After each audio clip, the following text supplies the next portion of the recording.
आप सभी को जय श्रीनेन्द्र। दर्शकों में शिफाली जैन आप सभी का स्वागत करती हूं जिनवाड़ी चैनल पर।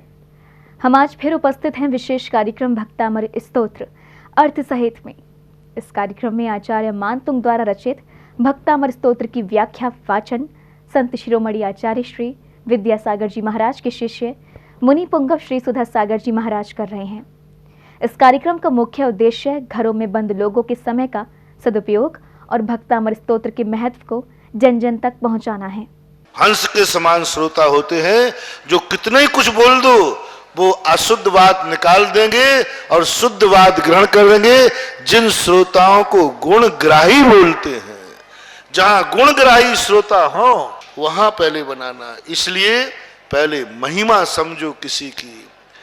गुरु के प्रवचन सुनने के पहले देखो गुरु की महिमा क्या है, इनकी क्वालिटी क्या है, इनकी वंश परंपरा क्या है, इनकी गुरु परंपरा कैसे है। ऐसे ही उपदेश नहीं सुनना, ऐसी उपदेश मत सुनना। उपदेश देने वाले का वंश देखो कैसा है, गुरुकुल कैसा है। वंश है ना गुरुकुल। देश कुल जाई शुद्ध, इनकी गुरु परंपरा कैसी है, इनके गुरु कैसे, कौन से गुरु के संस्कार आए हैं इनमें, कैसी परंपरा चली है, मूल परंपरा कहां से आई है। यदि मूल परंपरा का पता किए बिना आपने गुरु बना लिया तो आप पछताओगे। जब तुम्हारे जीवन का अंत तक तुम्हें पछताना पड़ेगा ही पड़ेगा। मूल परंपरा देखो कि मूल परंपरा कहां से गुरु की चली, कौन है गुरु और कैसी है निर्दोष परंपरा। इनकी गुरु परंपरा निर्दोष है क्या कि अपवादित है, कलंकित है, कैसी है। बाद में गुरु बनाना। गुरु कीजिए जान के और पानी पीजिए छान के, क्योंकि गुरु बहुत बड़ी चीज है। गुरु जहर भी देगा वो पीना पड़ेगा। माँ बहुत बड़ी चीज है, गर्दन भी काटेगी तो भी तुम्हें कहना है हाँ। इसलिए अच्छी तरह जानो, जल्दी मत करो गुरु बनाने में। बहुत अच्छी तरह देखो, द्रव्य से, गुण से, पर्याय से, अतीत से, वर्तमान से, अनागत से। हाँ, बहुत बड़ी बात। और ऐसी जो वंश परंपरा देख लेते, गुरुकुल परंपरा देख लेते हैं, देश से शुद्ध, कुल से शुद्ध, जाति से शुद्ध, इनके गुरु शुद्ध, गुरु के गुरु सिद्ध। आजकल का जमाना बड़ा बेकार आ गया। पहले बताते हैं जब शादी करते थे तो 5-5 साके मिलाते थे। 8 लालिया जी बैठे, हम थोड़ा भूल गए, हमें क्या मालूम कि अभी बूढ़े लोग बैठे हैं। 8 साके मिलाते थे। हाँ, बेटी को देना है, बहू को लाना है, ऐसे ही अशुद्ध ना आ जाए। वंश चलाना है और हमारी बेटी को ही ऐसे ही नहीं है, शुद्ध है, अशुद्ध कुल में नहीं भेजना। बहू को लाना है, कुल वंश चलाएगी, ऐसे ही नहीं। 8 साके मिलाते थे। धीरे धीरे 5 पे आए, धीरे धीरे 2 पे आए और अब बता दो, अब तो बस छोरा छोरी मिल गए। चाहे वे कौन है, काहे की साके माके हैं, ये साकले हैं कुछ नहीं। अब तो साके बस दोनों हाथ मिलाए, थैंक यू वेरी मच, बस कुछ नहीं है आजकल तो बस सब मामला का। इसलिए बाद में पश्चाताप होता है, बाद में रोना पड़ता है। इसलिए आज बात बात में कोर्ट केस की धमकियां होती हैं। आज थोड़ी थोड़ी सी बात हो जाए तो तुरंत दोनों में कोर्ट केस की धमकियां होती हैं। ध्यान रखना, अदालत में खड़ी कर दूंगी। आप समझते क्या हो, दबने वाली नहीं है। सब परंपराएं खत्म हो गई, स्वच्छंदवाद हो गया। और वही संस्कार दुर्भाग्य है, वही संस्कार जैसा लोक व्यवहार होगा वैसे ही धर्म व्यवहार होगा। यहां भी ऐसे ही होने लगा। गुरु बनाते समय तुम कुछ भी नहीं देखते हो। जैसे आज बच्चे की शादी करते समय कुछ भी नहीं देखते हो, कुछ भी नहीं, बस दोनों एक दूसरे को चाह रहे हैं, बस इतना ही काफी है। बाद में रोगे, रोते रहना। 90% रोते हैं। मेरे पास तो ऐसे ऐसे केस है, 90% लोग रोते हैं। 10% कुचित कदाचित सही निकलते हैं, 90% तो रोते ही है। अंतोगत्वा कोर्ट केस होता ही है, डाइवर्सन होता ही है। ये जो पेपरों में आता है 10% में आता है, ये सही बात नहीं लिखते। यही तुम्हारी दशा धर्म क्षेत्र में है। तुम्हारा कुछ रहा ही नहीं, आगे नहीं पीछे नहीं, कुछ देखने ही नहीं। बस तुम्हें तो पसंद आ गया साधु। ये हमारे लिए एम मंचमाला माइक, इसका शार्ट नाम है एम। जहां तुम्हें थोड़ी सी प्रेस्टीज मिली, थोड़ा सा मीठा मीठा बोला और तुम बात पाए लागे गुरुजी। हाँ, और तुम नहीं समझ रहे हो, लंबा तिलक माधुरी वाणी बेईमान की यही निशानी। हाँ, भूल गए वे नीतियां पुरानी। नहीं, रुको, थोड़ी रुको, थोड़ा रुको, गुरु को पहचानो, जानो। पहले गुरु को गुरुकुल से जानो, इनकी गुरु परंपरा क्या है, कैसे है गुरु परंपरा, कैसे थे इनके गुरु। यदि गुरु परंपरा में शुद्ध दिख जाए, थोड़ा विश्वास बनाना। गुरु खोटा दिख जाए, गुरु का गुरु कह रहा हूं, अभी तुम्हारा गुरु नहीं कह रहा हूं। गुरु का गुरु, गुरु का गुरु, गुरु का गुरु, मूल गुरु कौन था? मूल गुरु कौन था? पहले मूल गुरु का पता करो कि मूल गुरु कौन था, और उसका शास्त्र उठाओ, पुराने लोगों से सुनो, बताओ मूल गुरु कैसा था। हैं? बताओ तुम्हारे इस युग के शास्त्रों के अनुसार अपने मूल गुरु कौन है? ऋषभ देव। वर्तमान युग के अपने मूल गुरु कौन है? बोलो ना। परम पूजनीय चारे चक्रवर्ती शांति सागर महाराज अपने भारत के मूल गुरु हैं, महान गुरु हैं। क्षेत्रपाल में ऐसे, ओह धन्य है वो क्षेत्रपाल। यही क्षेत्रपाल में तो हुआ था, जिस क्षेत्रपाल में इस युग के मूल गुरु शांति सागर महाराज का चतुर्मास सन 1929 में हुआ था। 1928 में कटनी में हुआ, 1929 में यहां हुआ, 1932 में जयपुर में हुआ। 31 का बीच का मुझे ध्यान नहीं आ रहा है। मूल गुरु का, और मूल गुरु की जो वंश परंपरा चलती है, आज भी देख लो, आज भी देख लो। मैं दावे के साथ कहता हूं, गर्व के साथ कहता हूं, शांति सागर महाराज की पूरी परंपरा देख लो, आज भी बिल्कुल रिफाइन जैसी शुद्ध है। इस परंपरा के आचार्यों में अभी कोई शिथिलाचार नहीं आया है। पूज्य शांति सागर महाराज के पूर्ण आचार्य परंपरा में एक के पास ना लैपटॉप है, ना धन है, ना दौलत है, ना मोबाइल है, ना कोई शिथिलाचार है। आप उठा के देख लीजिए, चाहे भी मूल आचार्य रहे हो, चाहे साइड के। शांति सागर, वीर सागर महाराज पूज्यवर क्या महाराज थे, शुद्ध चर्या। शिव सागर महाराज, धर्म सागर महाराज, और धर्म सागर के बाद अजित सागर महाराज। धर्म सागर के बाद दो परंपराएं चल गई, एक वर्धमान सागर महाराज और एक विद्या सागर महाराज। दो बात, अजित सागर महाराज बीच में हो गए, ज्ञान सागर हो। आज ज्ञान सागर को देख लीजिए और धर्म सागर, ये दोनों समकालीन थे। और दोनों आचार्य जब मिले फुलेरा के अंदर, तो धर्म सागर महाराज कहते हैं, ज्ञान बड़ा है, पहले ज्ञान बैठेगा। तो ज्ञान सागर खड़े होकर कहते हैं, धर्म बड़ा है, पहले धर्म बैठेगा, बिना धर्म के ज्ञान कोई काम का नहीं। 15 मिनट तक जनता खड़ी रही, दोनों में महायुद्ध हो गया, भरत और बाहुबली जैसा। लेकिन वहां भरत बड़ू बाहुबली का मान के लिए था, ये तो नहीं। ज्ञान सागर कहते धर्म बड़ा है, धर्म के बिना ज्ञान क्या, उनका नाम धर्म सागर था। और धर्म सागर महाराज कहते हैं ज्ञान के बिना धर्म कछु नहीं है। 15 मिनट तक ये बहस चलती रही। अंत में लोगों ने कहा, हम लोग खड़े खड़े पैर दर्द हो गए। दोनों को बुला करके बैठाला गया। वो फोटो अभी भी देखने में आता है। ऐसे महाराज दोनों क्या विशुद्ध, ज्ञान सागर महाराज और धर्म सागर महाराज ऐसे शुद्ध महाराज थे, ऐसे परिग्रह से रहित महाराज थे।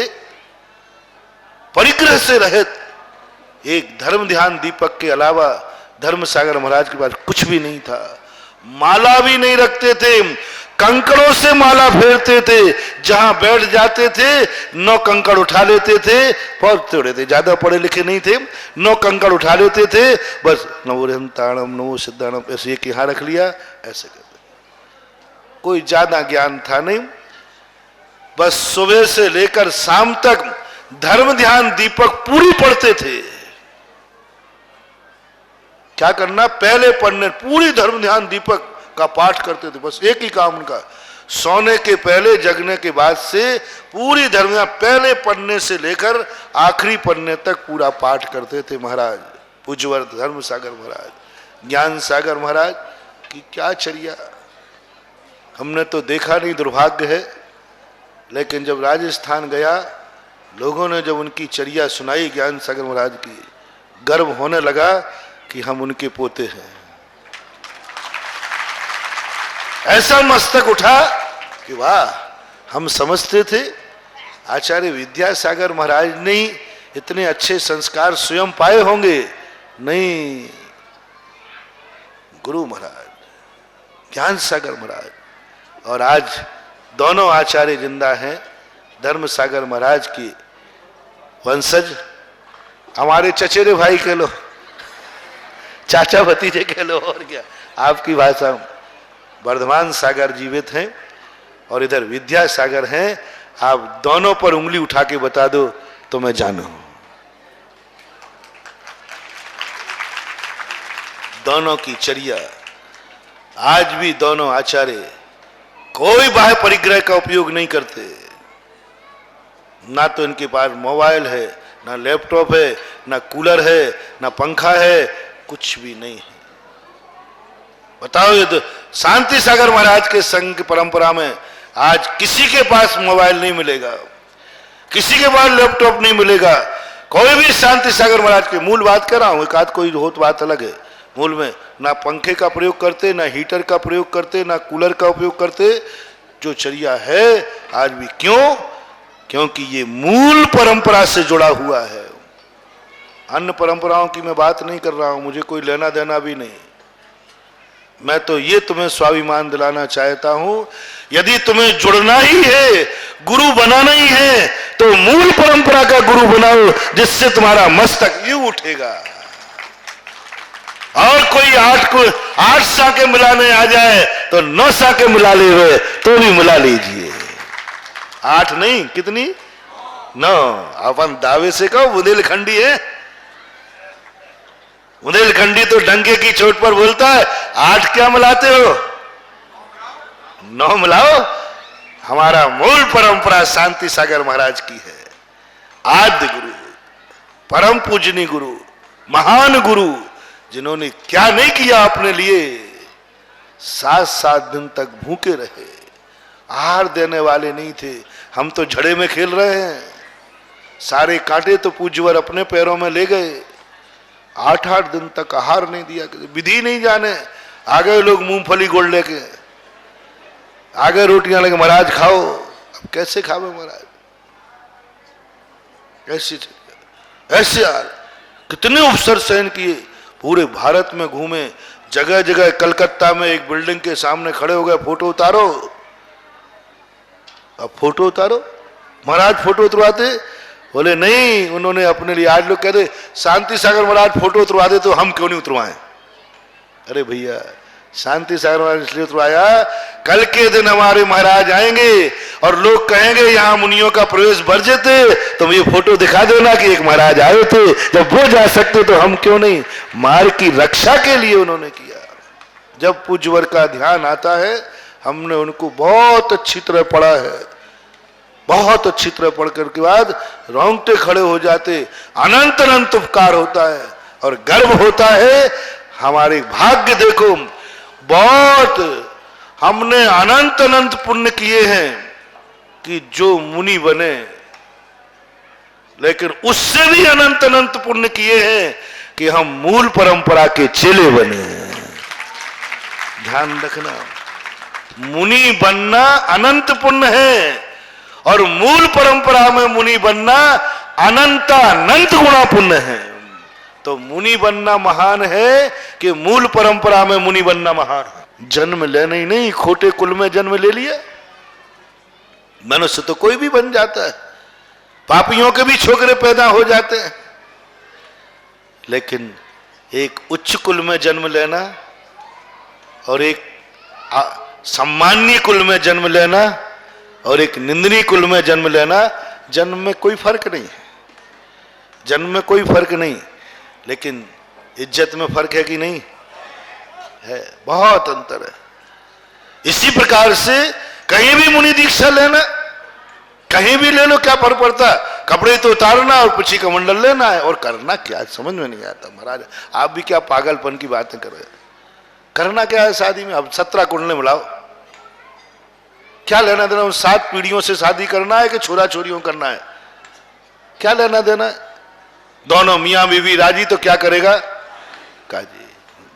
ये तो तुम्हारा सोच है। क्या करना महाराज? गुरु बनाना है, सामने गुरु बैठा है, अच्छे लग रहा है, बस ठीक है, नमस्ते महाराज।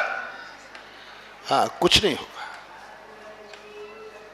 फर्क आता है। एक वंदनीय सम्माननीय कुल में जन्म लेने पर, जन्म लेने मात्र से हमारा कितना सम्मान बढ़ जाता है। बहुत सारी बातें तो, बहुत सारी इज्जत तो हमें कुल में जन्म लेने से अपने आप ही बसियत में मिल जाती है। शांति सागर महाराज के वंशज हैं आप, नाम लेते ही आधे के लोगों की श्रद्धा से मस्तक झुक जाते हैं। हमारे दादा गुरु कौन? शांति सागर महाराज। अच्छा, वो महाराज चारु चक्रवर्ती, ओहो धन्य है, हम उनकी परंपरा का आज दर्शन कर रहे हैं। और आप देख लेना भैया, मूल परंपरा में दोष नहीं आएगा। और मेरा तो दावा है, मूल परंपरा 18,000 वर्ष तक सदोष नहीं होगी। और शांति सागर महाराज की परंपरा आज इतने युग निकल गए, आप देख लीजिए, दोनों आचार्य बिल्कुल एकदम। कोई परिग्रह हो तो बता दीजिए, कोई चंदा चिट्ठा करते पाए गए? कोई पैसा गिनते पाए गए? नहीं पाएगा। आज भी नरी चल रहा है वही दोनों महाराज। आचार्य श्री को तो आप जानते ही हैं। वर्धमान सागर जी शायद अभी निकल गए, पपोरा जी में चतुर्मास किया। कुछ ऐसे संस्कार क्रियाएं हैं, उनको साइड में रख दीजिए। अभी मैं चर्या की बात कर रहा हूं, पंथ आदि की बात नहीं कर रहा हूं, व्यवहार की बातें नहीं कर रहा हूं। मैं तो शुद्ध मुनि चर्या की बात कर रहा हूं। आपने उनके साथ पंखा देखा क्या? हीटर देखा क्या?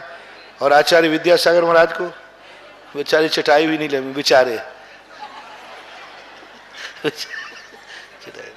दहलान में सो रहे हैं। अभी डूंगरगढ़ में बता रहे थे, ऐसी ठंड में दहलान में सो रहे, कैसे बना? पाठ अकेला लेते, वो तो गलीमत रही। आचार्य श्री के, हम लोगों के थोड़े पुण्य थे, पुण्य कहें कि पाप, बाकी पाटा मिल गया, नहीं तो ये पाटा भी छूटने वाला था। आचार्य महाराज वो छुड़ाएगा तो पूरा ही छुड़ाएगा। जमीन पर लेटने की आदत का संस्कार कि भूशयन करें अपन। पपोरा के अंदर 2 महीने हम लोगों को भूमि में लुटा दिया। पाटे पर नहीं सोना, जमीन पर सो, जमीन पर बैठो। पार्टी का त्याग हो गया था, पाटे पर नहीं बैठते थे, जमीन पर, बिल्कुल खाली जमीन पर, जो आपकी पट्टियां बिछी रहती ना, बिल्कुल नीचे। लोगों को शर्म, महाराज जी आप पाटे पे, आचार्य श्री नीचे बैठे, महाराज जी हमारी चर्या में बाधक बनो। जमीन पे ही सोते थे, बिल्कुल जमीन, निखरनी जमीन, धूल मिट्टी पपोरा के मंदिरों में। वो तो एक डॉक्टर वैद्य जी थे टीकमगढ़ के, उन्होंने फिर सोचा कि ऐसे तो ये बाबा जी मानने वाले हैं नहीं, तो साधु कौन बनाए? उन्होंने कहा महाराज आपको या आपके संघ को मुनिव्रत पालन करना है कि नहीं? बोले क्यों? बोले ये जो आप जमीन पर लेट रहे हैं, पहले जमीन कच्ची होती थी, मिट्टी की होती थी, गोबर से पुती हुई होती थी, उन पर लेटने और बैठने से एनर्जी मिलती थी। और आज ये सीमेंट है, ये मार्बल है। यदि आपने जल्दी इस पर कुछ विचार नहीं किया तो 6 महीने बाद सभी शादियों को टीबी हो जाएगी और हड्डियां छलनी पड़ जाएंगी, हड्डियां छलनी हो जाएंगे। सीमेंट, इसके लिए आवरण चाहिए। टाइल्स मार्बल के, इनके लिए आवरण चाहिए। डायरेक्ट बैठोगे नुकसान कर देगा। आचार्य सिंह ने फिर गंभीरता से सोचा, बोले ये तो उत्तर मूल गुण है, पाटे में कोई दोष नहीं है, लेकिन मूल गुण चले गए तो फिर 2 महीने बाद आचार्य ने कहा ठीक है, अब मजबूरी में पाटे लो। तो बदौलत है कि पाटा मिल गया, नहीं तो हमें तो ऐसे गुरु मिलो।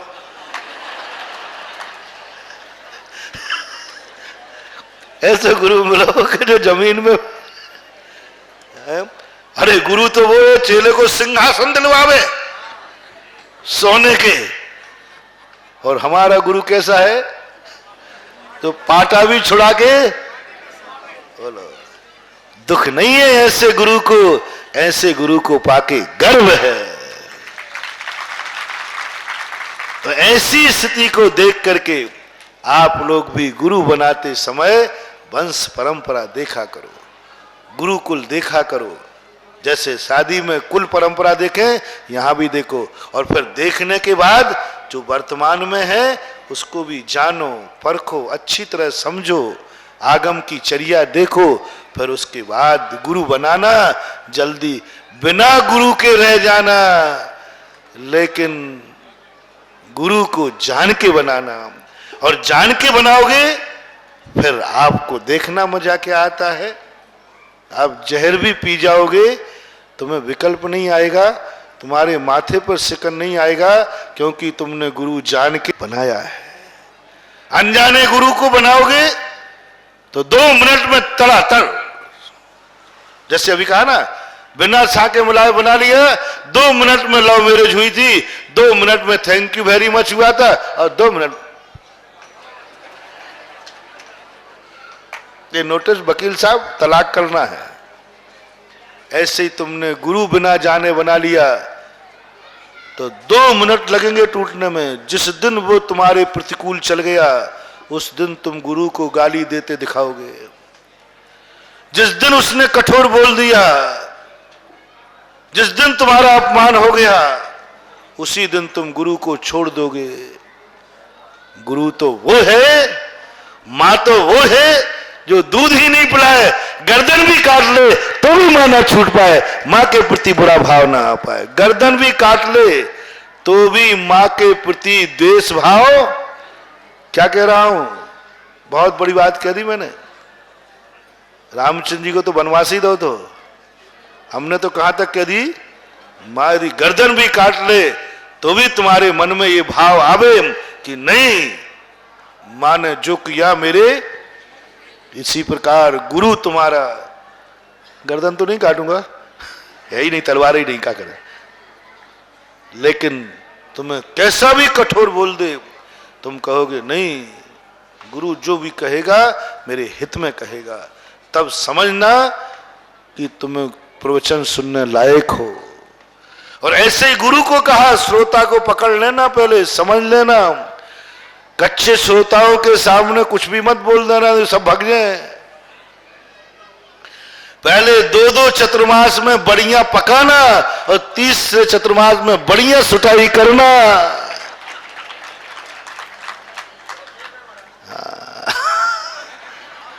फिर ये कहेंगे, फिर 30 चतुर्मास में कहेंगे, देखो महाराज तुम्हें कितनी सुटाई कर रहे हैं। बोले गुरुजी मारे धम्म धम्म विद्या आवे छम छम। विश्वास की बात है। इसलिए जब विश्वास बन जाता है तब त्याग का मार्ग बताया जाता है, कठिन मार्ग बताया जाता है। और फिर तुम समझने लग जाते हो कि इसकी महिमा क्या है। बिना महिमा समझे आप धर्म को करने लग जाते हो, किसी के कहने पर, किसी के बहकावे पर, बाहर बाहर से देख करके तुम धर्म के लिए दौड़े चले जाते हो, मंदिर चले जाते हो। कुछ दिन के बाद आपको मंदिर में उबासी आने लग जाती है। क्या रखा है? कुछ नहीं है। कई लोग 2-4 दिन के प्रवचन की बात, कुछ नहीं है, मैंने सुन लिए प्रवचन। कुछ लोग मंदिर में 2-4 दिन अभिषेक करेंगे, महाराज अब कुछ मजा नहीं आ रहा है। मंदिर से उब जाते, अभिषेक से उब जाते हैं, पापों से नहीं उबते। महाराज वही वही पूजा कब तक करें, इस थाली की उस थाली में, वही रोटी कब तक खाएं, ये नहीं कहेगा। वही वही रोटी खा रहे, कब तक खा रहे, कितने दिन से खा रहे, ट्रकों भर खा चुके, एक बार भी नहीं कहा कितना खाऊं, और ये आ जाएगा कितने बार पूजा करूं, कितने बार दर्शन करूं। वे ही तो भगवान है, दूसरे कहां है? वे ही तो भगवान है। ओहो, वे ही तो भगवान है, कल किए थे, अब बार बार दर्शन। तो संसारी व्यक्ति भी, कुटुंबी जन वे ही तो है, बार बार क्यों देखते हो? बेटा वही तो है, पत्नी वही तो है, मां वही तो है, बार बार क्यों देखते उसको, बार बार क्यों बोलते उससे? वही तो रोटी है, बार बार क्यों खाते हो? नहीं, संसार के कार्यों में तू बार बार करता है, फिर भी ऐसे लगता है जैसे पहली बार ही देख रहा हूं। और परमार्थ के कार्य में उदासीनता आती है, कितने बार करूं, वही वही वही भगवान, वही अभिनंदन नाथ भगवान, कब तक दर्शन करूं, कितने अभिषेक करूं महाराज, ये तो बता दो, कितने से अभिषेक करूं? अब तो संतों से 5000 करवा ले, देवगढ़ के है? क्या बोला? अभी मन की नहीं हुई महाराज, 5000 कलसा होंगे देवगढ़ में 1 जनवरी को। अभी भी आपको शांति नहीं मिल रही? किस बताओ में कितनी मिलेगी, बता दूं? ललितपुर के जैनियों ने जब से ललितपुर बना है, जितने लोटे अपने सिर पर ढाले हैं, हाँ सीधी बात, अब सुनने तो सुनो, उतने लोटे तुम जिस दिन भगवान पर ढाल दोगे, उस दिन सुधा सागर की आत्मा को शांति मिल जाएगी। बस, और ज्यादा नहीं कर। 108 महाराज एक कुटुंब में, ऐसे आंखें टटेरते महाराज, कितने कर? 108। बताओ, जिंदगी में तुमने अपने चामड़े के शरीर में, काय के शरीर में, हाड़ मांस का पिंजड़ा, नवद्वार वह घिनकारी, इस पर कितने लोटे ढाले? सही बताओ, एक व्यक्ति अपनी जिंदगी के लोटे बता दो, एक व्यक्ति अपनी जिंदगी के, कि हमने इतने जिंदगी में, चलो 50 साल अपन टोटल मानते औसत, 50 साल में इस शरीर के नुहन के, स्नान के कितने लोटे ढाले? गिनती बता दो। एक दिन के 10 मानू, 20 मानू, 50 मानू? 20 मान ले, जो आप कहोगे वो मान लूंगा। मुझे कुछ में बट्टे खाते में भी जाओ तो भी मुझे फायदा ही है। एक व्यक्ति के औसत पर डे के 20 मान लें, गर्मी सर्दी औसत कर लेना, 20 भी लोटे मानो तो 50, 365 के कितने हो गए? 362 गुणित 20, 365 गुणित 20, 7,500 हुए एक साल के, तो 50 साल के 7,500 गुणित 50,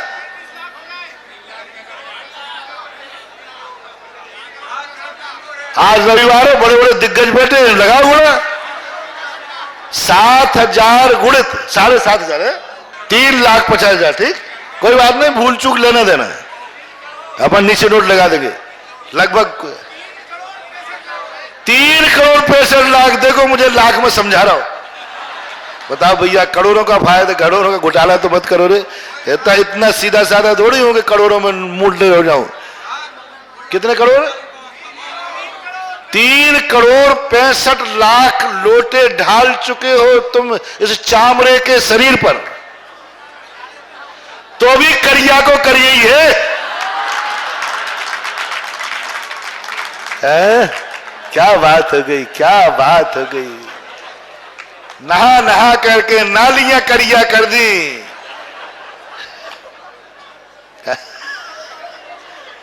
सागर के जल सो धोए तो भी शुद्ध ना, ऐसा पूजा में कहीं आता है ना, सागर के जल सो सुचकीनी तो भी शुद्ध न हुई। कितने ही सागर के जल से शुद्ध हुई तो भी शुद्ध नहीं हुई ये काया। केवले के समान, जैसे केवले को कितने ही साफ करो वो कभी सफेद होने वाला नहीं है, ऐसे ही 3,65,00,000 कलश ढाल चुके हो अपने शरीर पर, तो करिए के करिया हो कालियो। हाँ, तो ना तो काया शुद्ध हो पाई ना मन। अब बोलो, उस दिन तुम कहना बराबरी का सौदा करो आज संकल्प, जब तक जिनेंद्र के ऊपर 3,65,00,000 कलश नहीं ढालोगे तब तक मेरे लिए उपदेश देता रहूंगा, मैं बंद नहीं होऊंगा। प्रति व्यक्ति की बात है ये। एक और घर में 10 है तो वो घर, वो तो छोड़ो, एक व्यक्ति को अपनी जिंदगी में जिनेंद्र भगवान के ऊपर कितने कलशा करना है, आज से डायरी बना लो। 3 करोड़ 3 लाख सही, कोई बात नहीं, लाख में कोई कम है क्या? तुम लाख ही में आ जाओ बेटा तो जानू, आ जाओ मैदान में। ये कह रहा है 3 करोड़ नहीं 3 लाख करो, चलो लाख में आ जाओ, चलो आ जाओ, चलो बाकी हम सब माफ करते हैं। 3,65,000 भगवान पे कलश कौन करेगा? दर्शकों, आप देख रहे थे संत शिरोमणि आचार्य श्री विद्यासागर जी महाराज के शिष्य मुनि पुंगव श्री सुधा सागर जी महाराज द्वारा किए गए आचार्य मानतुंग द्वारा रचित भक्तामृत स्तोत्र की व्याख्या सहित वाचन। इस स्तोत्र के वाचन, इसकी व्याख्या को सुन ये स्पष्ट होता है कि हमारे जीवन के अधिकतम कष्ट स्तोत्र के वाचन और अनुसरण से दूर हो सकते हैं। दर्शकों, आज के कार्यक्रम में बस इतना ही। मुझे दीजिए आज्ञा और आप देखते रहिए जिनवाड़ी चैनल। जय श्री।